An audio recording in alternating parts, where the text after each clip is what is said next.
By the time the fake cop attempted to handcuff my 17-year-old daughter on the front porch, the blue security light bar clearly meant for an HOA patrol was still crudely duct taped to the roof of his Kia. "Ma'am, you're under arrest for trespassing on common property," the man declared, his voice cracking noticeably on the word arrest. His tactical vest hung loosely around his midsection, as if it had been retired 5 years earlier, but never removed from the mailing list. Lily stood there in an oversized flannel shirt and fuzzy socks, staring down at the cheap plastic handcuffs in disbelief. "This is my dad's cabin," she said slowly. "I live here more than you do." Behind the so-called officer, 2 more self-appointed enforcers lingered on the gravel drive, arms crossed, attempting to appear intimidating in their matching Pinterest Lake HOA security baseball caps. From inside the cabin, a chair scraped against the floor. I opened the door, one eyebrow already raised. In my left hand, I held a coffee mug. On my right, a phoniestal on an active call with the speaker engaged. "Yeah, I'm watching it unfold right now," I said into the phone. 3 individuals with fake badges attempting a custodial arrest on my minor daughter. On speaker, a calm voice responded, "Understood. Chief units are 10 minutes out. Maintain visual. Do not engage unless necessary."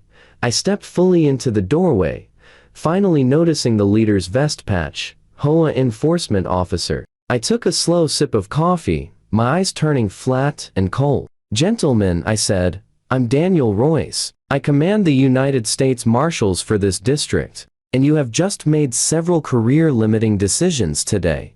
2 months earlier, I had purchased the cabin specifically to escape this exact kind of nonsense. I was 47, widowed, and exhausted in a way that sleep could never fix. After 20 years in the United States Marshals Service tracking fugitives, escorting judges, and occasionally protecting extremely anxious witnesses, I wanted only one thing: quiet. So when I discovered a weathered-a-frame overlooking Pioneerist Lake in a gated community called Timber Shores Retreat, I thought, sure, how bad could a lake house be? I signed the papers. I skimmed exactly 3 pages of the covenants before my eyes glazed over at phrases like harmonious exterior finishes and rustic aesthetic consistent with lodge lifestyle, whatever. I simply wanted a place where my daughter Lily could escape the city, and where no one was trying to kill anyone. The first few weekends were perfect. Fishing off the dock, making pancakes on a cast-iron skillet that weighed more than Lily's entire backpack,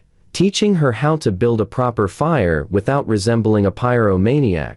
The HOA existed like faint background static, a quarterly email about boat stickers, a reminder not to leave kayaks on the shore, some Facebook group drama about loud music. Then I met her, Mara Yates, president of the Timber Shores Retreat Property Owners Association. Radiated the energy of someone who had been denied the role of middle school hall monitor and had spent the rest of her life correcting that cosmic injustice. She introduced herself at the community dumpster because, of course she did. "Mr. Royce," she said, materializing over my shoulder just as I tossed in a trash bag. "I'm Mara. I chair the Architectural Review, Security, and Social Committees." I nodded. "That sounds busy.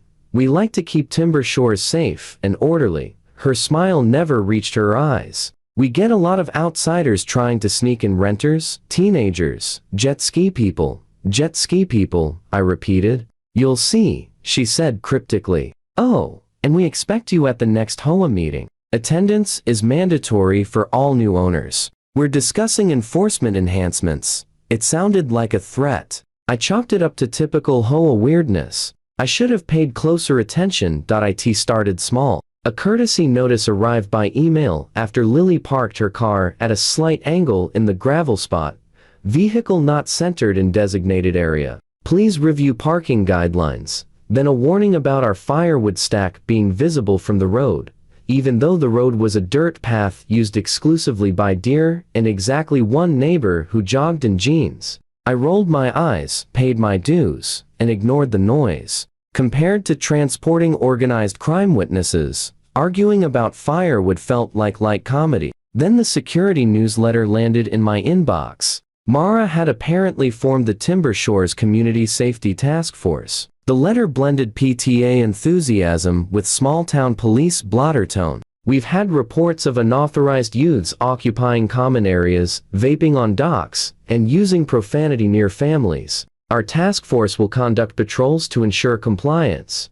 Attached was a photo of 3 middle-aged men in cargo shorts and matching polo shirts, all sporting shiny HOA security badges that had clearly been ordered online. Lily laughed until tears came. "Oh my God, Dad. They made their own cop cosplay." "Relax," I said. "They're just guys with walkie-talkies and cholesterol." But then the task force discovered that Lily existed. One afternoon, while I was on duty downtown, Lily drove up to the cabin with a friend to study for finals in peace. They sat on the dock, feet dangling over the water, textbooks scattered around them. That was when a man with a clipboard and an HOA security patch appeared like a summoned pest. "This dock is common property," he barked. "Residents only." "We are residents," Lily said, turning back to her biology notes. "Cabin 14. My dad owns it. Do you have your Timber Shores ID cards?" She blinked. "Our what?" "Community IDs," he said, puffing up. "Required when using amenities." He scribbled something on his clipboard as if issuing citations on a reality show. 2 days later, I received an email titled "Incident Report, Unidentified Females on Dock." The report accused Lily of refusing to identify and potentially belonging to a renter group. I replied carefully, "That unidentified female is my 17-year-old daughter, listed as an authorized household member in my ownership documents. Do not approach her again without cause." I hit send, annoyed but not alarmed. Mara responded an hour later, "Daniel, security has an obligation to confront suspicious activity. We can't just take anyone's word that they belong. We're rolling out new ID cards soon to prevent further confusion. Please attend the next meeting, where we'll be voting on expanded enforcement authority for our task force. Regards, Mara Yates, President, Timber Shores Retreat POA." Expanded enforcement authority. The phrase itched. I forwarded the email from my government address to my personal archive, a habit born from years of documenting strange encounters. I still assumed it would remain an argument over name tags and parking decals. I did not expect Mara to decide she had the power to arrest my kid. I received the second call while sitting in a briefing room, half listening to a presentation on courthouse security upgrades. My phone buzzed. "Lily," I sent a quick text. "In meeting. You okay?" 3 dots appeared. Then, "HOA security dudes are here. They say I'm trespassing." Before I could reply, my phone lit up again, this time with the Ring camera notification from the cabin. I opened the live feed. The image jittered, then steadied on 3 men standing on my front steps in HOA patrol vests. One of them, the same clipboard warrior from the dock, had his hand on a pair of cheap plastic handcuffs. Another was filming on his phone as if documenting a sting for YouTube. Mara's voice rose from the walkway behind them, shrill and triumphant. "Refusing to leave common property when directed by authorized security constitutes trespassing. We will be taking her into custody until her guardian arrives." I stood up so quickly that my chair tipped backward. "Boss?" one of my deputies asked. "Family issue," I said, already striding toward the door. "I'll be on comes. Keep the briefing going." I stepped into the hallway, thumb stabbing a speed dial contact. The call connected on the second ring. "Operations. It's Royce. I've got 3 idiots in fake cop gear attempting a custodial arrest on my minor daughter at my property in the Timber Shores Lake community. They're claiming HOA authority." Silence, followed by a low whistle. "You serious? I've got it on live camera. Sending you the local Marshals unit's channel now. Keep streaming. Do not engage unless she's in danger." I switched over, patched in the video feed, and drove like my SUV had a personal vendetta against every speed limit. On the camera, the clipboard guy edged closer to Lily. "Ma'am, if you refuse to comply, we'll have to arrest you for trespassing and disorderly conduct. You're disturbing the peace." "I'm literally just existing," Lily replied, taking a step back. "You cannot arrest me. You're HOA security." "We have new enforcement authority," he insisted, his voice wavering. "We voted on it at last night's meeting. that's not how laws work, she said. Mara finally stepped into frame, her expression radiant with vindication. Lily, dear, she cooed. This is for your own good. Until your father agrees to pick up your ID cards and review our minor guest policies, you are not permitted on Timber Shores common property unsupervised. You're being non-compliant, and custody is the next step. The clipboard guy, emboldened, added his weight to the threat. My deputy's voice crackled through the car speakers. We're 10 minutes out, Chief. Local sheriffs on board, they've already fielded complaints about this HOA group. Copy, I said tightly. I'll hold perimeter.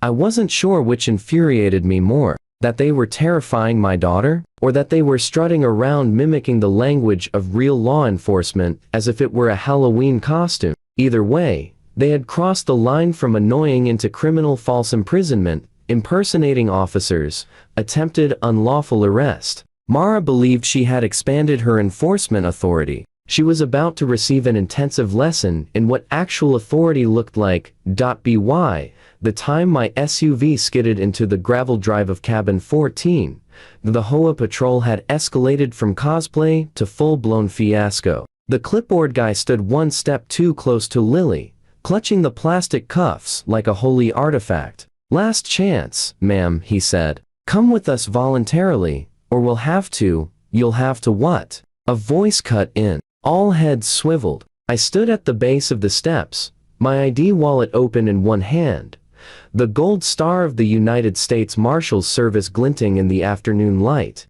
State your names, I said, my voice flat and professional. Full legal names, and do not lie. This is being recorded. Mara recovered first, straightening her blazer. Daniel, there's no need for theatrics. Our security team is acting within the authority granted by the Timber Shores bylaws. Your daughter refused to leave common property, and I didn't look at her. My eyes were fixed on the clipboard guy, whose gaze had locked onto my badge and gone very, very wide. You, I said. What's your name? Brad, he stammered. Brad Fenwick. Brad Fenwick. Are you a certified law enforcement officer in this state, or any state? He hesitated. That pause was his mistake. Well, I mean, I did the 8-hour security course. So, that's a no, I said. Are you currently attempting to place a minor in handcuffs and transport her against her will? It's not like that, Brad protested weakly. We're just detaining her. That's what security does.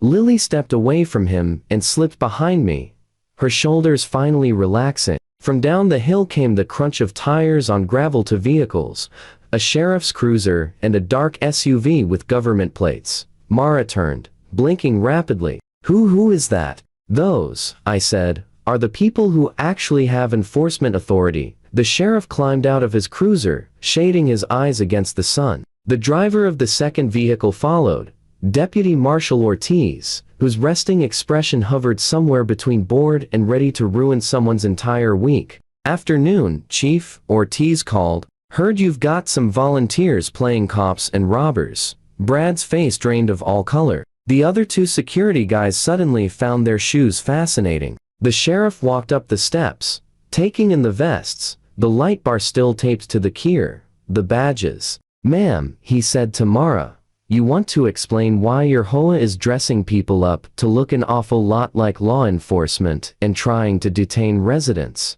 Mara's smile was tight, trembling at the edges. We are simply exercising our right to enforce community standards. Timber Shores is private property. Private doesn't mean lawless, I said. You can write violation letters. You can tow vehicles under contract. What you cannot do is slap on a badge, declare someone under arrest, and try to haul them off because they didn't kiss your ring at a meeting. Ortiz lifted Brad's plastic cuffs, examining them with mild disdain. These toys touch her wrists, he said calmly, and you're leaving here in real ones. Brad swallowed audibly. The sheriff turned to me. You want to press charges? Impersonating an officer, attempted unlawful detention of a minor, harassment at a minimum, I said. This ends with them never wearing anything that says security again, Ortiz added, and we'll be forwarding all this. He gestured to my phone to the DA. For the first time, Mara looked genuinely rattled. "You can't do this," she hissed. "We voted. The community gave us this authority." I met her eyes, every trace of warmth gone. "Mara, you can hold as many votes as you want," I said. "You still don't outrank the Constitution." The HOA board meeting 2 weeks later drew record attendance. It turned out that watching multiple board members get arrested on the president's front lawn was excellent motivation for turnout. They had relocated the meeting from the cramped little office to the Timber Shores Lodge, a massive log building that tried desperately to appear rustic. Despite having been constructed in 2009, I hadn't intended to attend. I preferred to let the systems I trusted, the sheriff's office, the district attorney, internal investigations, handle the fallout in their own time. But then Lily asked, "Can we kind of want to see how this ends?" So I went to the front of the lodge. The remaining board members sat behind folding tables draped with the Timber Shores banner. Mara was not among them. Instead, she sat in the audience a few rows back, her posture rigid as rebar. A nervous man with a receding hairline cleared his throat into the microphone. "Call to order," he said. "I'm David Chen, acting president. We, have several items on the agenda, but clearly everyone is here for item 1, Security Committee actions." A few people chuckled awkwardly. I sat with Lily about halfway back. A couple of neighbors nodded at us, some grateful, some embarrassed, most both. David glanced at the paper in front of him. "As you all know, at our last meeting, the board voted to expand the authority of the Community Safety Task Force. This included uniforms, patrols, and, detainment protocols." He winced visibly. "We believed we were acting within our rights as a private association." "Believed?" someone called from the back. "You had them trying to arrest teenagers." David winced again, harder. "Yes, which was wrong legally and ethically. The sheriff and the district attorney have made that abundantly clear." He swallowed, then pressed on. "Effective immediately, the security committee is dissolved. All badges, vests, and equipment are to be surrendered to the management office by Friday." A ripple of whispers spread at the word surrendered. "As for Miss Yates," he continued without looking at her, "she has been removed from all officer positions pending the outcome of the criminal case and is permanently barred from serving in any enforcement capacity, now or in the future." Head in the room swiveled toward Mara. Her jaw tightened. For once, she had nothing to grip, no clipboard, no authority. A hand shot up near the front, an older woman leaning on a cane. "What about the rest of us?" she demanded. "You let them act like tinfoil hat cops and terrorize our kids. What's to stop this from happening again with someone else in charge?" David looked as though he would rather crawl under the table. "We're implementing independent oversight, legal review of our covenants, annual training, and, we've asked Mr. Royce to say a few words about the difference between real law enforcement and HOA enforcement so we don't repeat these mistakes." Dozens of heads turned toward me. Lily elbowed me gently. "You kind of have to," she whispered. I sighed, stood, and walked to the front. I didn't raise my voice. I didn't need to. "I'm not here as your neighbor tonight," I said. "I'm here as someone who spent 20 years in an agency that actually possesses the authority some of you pretended to have." I let that settle. "Law enforcement power doesn't come from vests or light bars," I continued. "It comes from laws, oversight, training, and a whole lot of boring accountability." I looked directly at Mara. "You don't get to invent that because you're upset about who uses the dock," someone snorted. "You want to run a book club? A potluck? A kayak race?" I said. "Great. You can vote on those. But the moment you start talking about taking people into custody, arresting teenagers who live here because you don't like their attitude, you've left the world of HOAs and entered the world of criminal charges." I pointed toward the tall windows where the lake shimmered beyond the pines. "This is supposed to be a retreat, not a low-budget police state." The room erupted into genuine, sustained applause. Mara remained seated, her face frozen, as the board formally voted to dissolve her prized security task force and instead hire an actual off-duty deputy to patrol on holiday weekends. By the end of the night, the HOA patrol vests were piled on a table like trophies from a defeated army. Ortiz, who had come along as a courtesy picked one up and laughed quietly. "Man," he said under his breath to me, "I've seen less ridiculous gear in SWAT Halloween costumes." 3 weeks later, Mara stood in a courtroom wearing a blazer that looked too stiff for her frame, and a face that had gone completely pale. The judge, a no-nonsense woman in her 60s, peered over her reading glasses at the plea agreement on the bench. "Miss Yates," she said, her voice carrying the weight of decades of rulings, "you have pleaded guilty to misdemeanor impersonation of a public servant and attempted unlawful restraint of a minor. Do you understand that these charges carry serious consequences?" Mara's voice emerged thin and strained. "Yes, Your Honor," the judge continued, "you are hereby sentenced to 365 days in county jail, suspended pending successful completion of 2 years probation. You will pay a fine of $10,000, perform 500 hours of community service, and you are permanently prohibited from holding any position in any homeowners association, condominium board, or similar governing body." Mara's knees buckled slightly. She gripped the edge of the defense table. "10,000, she whispered. "Your Honor," the judge raised a hand. "Additionally, you are barred from any employment or volunteer position that involves security, law enforcement simulation, or authority over minors. This is a permanent restriction that will remain on your record." The courtroom fell silent, except for the rapid scratch of the court reporter's keys. Mara turned to glance back at the gallery, and for a single second her eyes met mine, wide, glassy, disbelieving. The woman who had tried to build an empire out of clipboards and plastic badges had finally learned what real authority looked like when it pushed back. She opened her mouth as if to protest, then closed it again, her face crumpling as the bailiff approached to discuss her probation intake.